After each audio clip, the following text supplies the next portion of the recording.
এখান থেকেও লিগাল প্রসেসটা আমরা তো খুব জোরে সোরে করছি, আপনারা দেখছেন। কিন্তু লিগাল বিষয়টা হচ্ছে যে রুলস অফ ল যদি মানতে হয় আপনার লিগাল প্রসেসগুলো তাকে তার টাইমটুকু দিতে হবে। আপনি ইচ্ছা করলেই লিগাল অনেক কিছুই আপনি খুব দ্রুত করতে পারেন না। তো আমরা যতটা দ্রুত সম্ভব, এটা বাংলাদেশের এক্সিস্টিং লিগাল প্রসেস যতটুকু সম্ভব আমরা সেই অনুযায়ী কাজ করছি।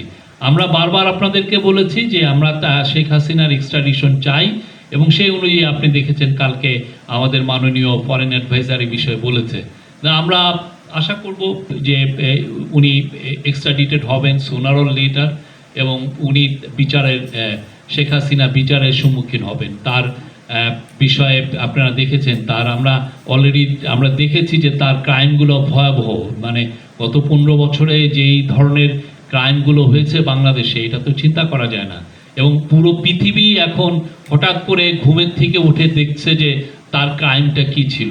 আপনি চিন্তা করেন, আমরা যেটা পাচ্ছি গুম কমিশনের থেকে প্রায় 3,500 লোক গুম হয়েছে, এক্সট্রা জুডিশিয়াল মার্ডার হয়েছে হাজার হাজার লোক, কয়েক হাজার লোক।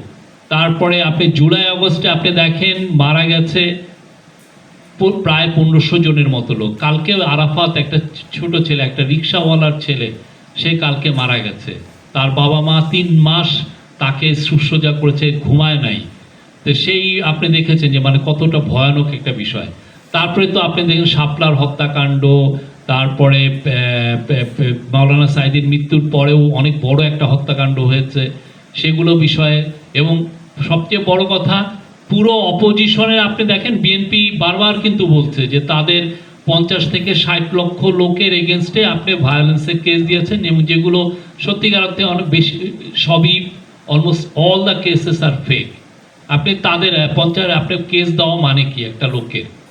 আপনার 50 লক্ষ লোকের কেস মানে কি তার আপনার রাইটসটাকে কেড়ে নেওয়া। সে যাতে অনেকগুলো মানে তার ছেলে মেয়েকে আপনি দেখা যাচ্ছে তার ছেলে মেয়ে বিসিএস এ পরীক্ষা দিতে পারছে না, তাকে দিনের পর দিন আপনি কোর্টের বারান্দায় সে ঘোরাঘুরি, মানে কি ধরনের ভয়াবহ হিউম্যান রাইটসের ভায়োলেশন হয়েছে সেই সময়, তা আজকে ওঠার মতো।